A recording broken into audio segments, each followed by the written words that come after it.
Para sa taong 2024, 28 proyekto ang pare-pareho ang pondo kahit magkakaiba ang specs, disenyo at haba.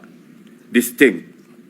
Babalikan po natin, Mr. President, mamaya ang lalawigan ng Bulacan na aming maituturing na pinaka-notorious pagdating sa anomalya ng flood control projects base sa aming mga findings. Unahin muna natin ang kaso ng questionabling flood control project sa lalawigan ng Pampanga. 4 years now, the riverbank mitigation project in Candating, Arayat, has been the face of a failed flood control project. Tuwing umuulan, panay ang aray ng mga taga-Arayat sa pag-apaw ng ilog na hindi mapigilan ng flood control. Mr. President, binisita ng aking mga staff ang Arayat nitong nakaraang 2 linggo lamang na tinamaan din ng hagupit ni Emong at nagdulot na naman ng pagguho ng ilang bahagi nito. Take note, Mr. President, katatapos lang ng panibagong repair nito noon lang Hunyo ng kasalukuyang taon, 2025. Sa itsura ng structure, tila baga hindi binibigyan pansin ng gobyerno ang Candating. Pero kung babalikan natin 1 taon pa lamang ang nakakaraan o noong Agosto 2024, may gumuho ng flood control matapos mahagupit ng monsoon. Mr. President, a review of the budget books shows that we started funding the construction, rehabilitation of slope protection along Pampanga River, Candating, Arayat, Pampanga, way back in 2018. Let me give a rundown. In 2018, we already spent 20 million pesos on a project for the construction, rehabilitation of slope protection along Pampanga River, Candating section, Arayat. Kalaunan, nasira.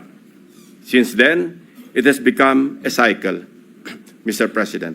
We used the people's tax money to repair it in 2023 for a contract price of 91.6 million pesos. It was repaired again by another year's tax money in 2024. This time, not once, but twice, 91.8 million for Phase 1 and 91.4 million for Phase 2.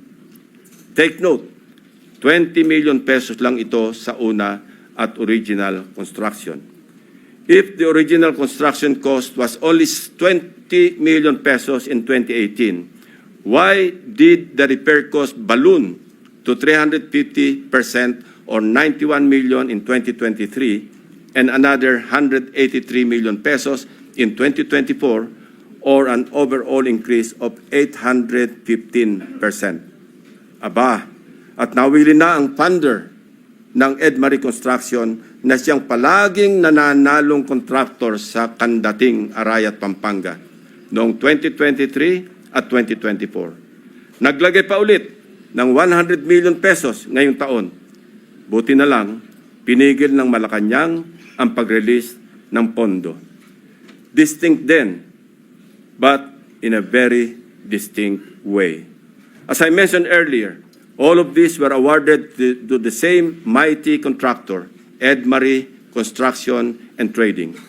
In total, Edmarie bagged 274.8 million pesos in taxpayers' money for the rehabilitation and repair of Candating na tila hindi nagsasawa sa repair. Hindi lang po yan ang issue ng Edmarie. How can this contractor, with an unusual share of controversies, including being delisted as DHSUD builder in 2023, be trusted to rebuild its own consistently collapsing project, which has evidently come with great cost and loss to the government? Paulit-ulit ang pag-repair, ngunit ganito pa rin ang kalagayan sa Candating, Arayat. Arayat ko po.